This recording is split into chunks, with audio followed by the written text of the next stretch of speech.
Deadly Israeli strike on Rafah continues to draw global condemnation, putting President Biden in a precarious position as he prepares for the presidential election in just a few months.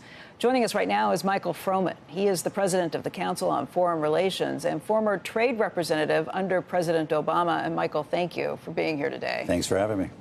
This is a very difficult situation. It's one where the Biden administration had drawn a red line, and now they're saying this doesn't violate the red line, but it puts him in a tough spot as you head into this election. What's going on? What's your read on this? Well, it's a tragic situation, and it just, as this war goes on and on, more and more civilians are going to be caught in the crossfire.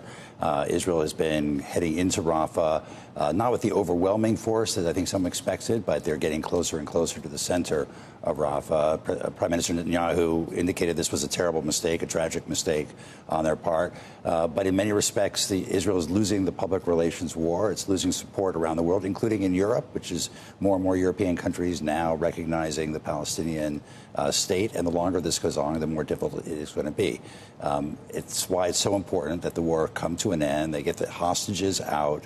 They deal with the Hamas threat, and they start talking about the day after issues around who's going to secure Gaza, who's going to rule in that area, and hopefully make progress towards a more sustainable solution. But it sounds like President Biden and Netanyahu aren't even speaking at this point.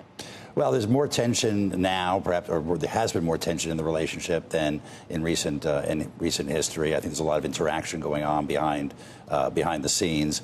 The War Cabinet has now come up with a proposal for a day-after plan that does involve both Palestinian security forces and security forces from other Arab states maintaining the security of Gaza and protecting Israel from potential Hamas attack. But there's a long way to go to get there. What are the sticking points? I mean, obviously hostages that are still being held there.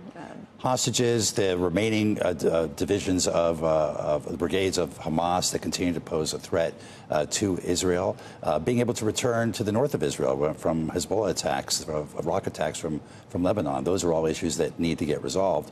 I think on the positive side, there is a regional realignment going on where Saudi Arabia, the United States, and Israel continue to be in discussions about a possible normalization of relations. There, the sticking point is that Saudi is insisting on a pathway towards a Palestinian state. And right now, while the war is going on, there's no support in Israel, very little support in Israel for that kind of effort. So it just puts a premium again on bringing an end to this conflict, securing Israel, and being able to deal with the longer-term issues. Let's turn to Russia and Ukraine. I think Putin was expecting maybe more support from Chinese President Xi when he visited recently, maybe stronger show of support saying that they would back them on this. He didn't get that. Does that change the situation or the possibilities for what could happen there?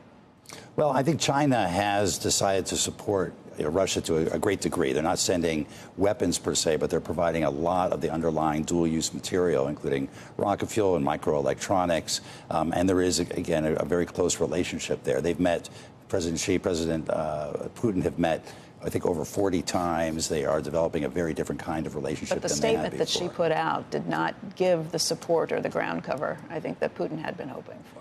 I think what's going on there on the ground is, on one hand, Congress has passed finally the supplemental bill that gives Ukraine the weapons that it needs to defend itself. There's now a debate going on about whether Ukraine can use some of those weapons to strike military targets inside Russia and not have to wait for the Russians to cross the border in order to defend itself. But at the same time, I don't think underlying support from China has diminished at all. There still is a lot of work, and it's really helping Russia become a militarized economy, posing a greater threat to Europe as well. So is Putin,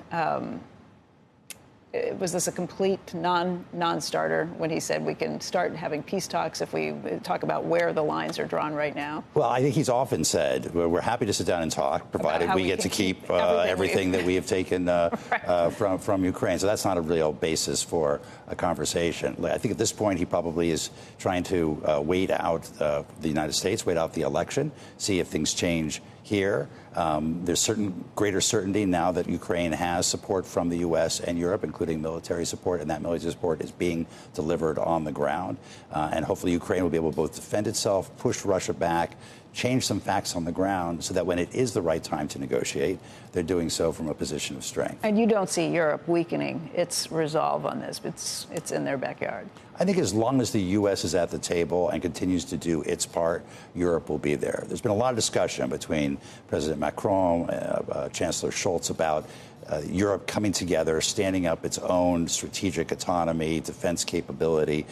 It would be a good thing for them to strengthen their defense capability, put more money towards defense, including NATO, rationalize some of their defense industry, which right now is subscale and too many systems, too many national champions. But there's a long way to go for that. I think Europe feels very much that this is at their doorstep, is committed to supporting, has done a lot, and will continue to do a lot. The question is, if the U.S. is not there, will they do it on their own? And I think there's some serious doubts about that.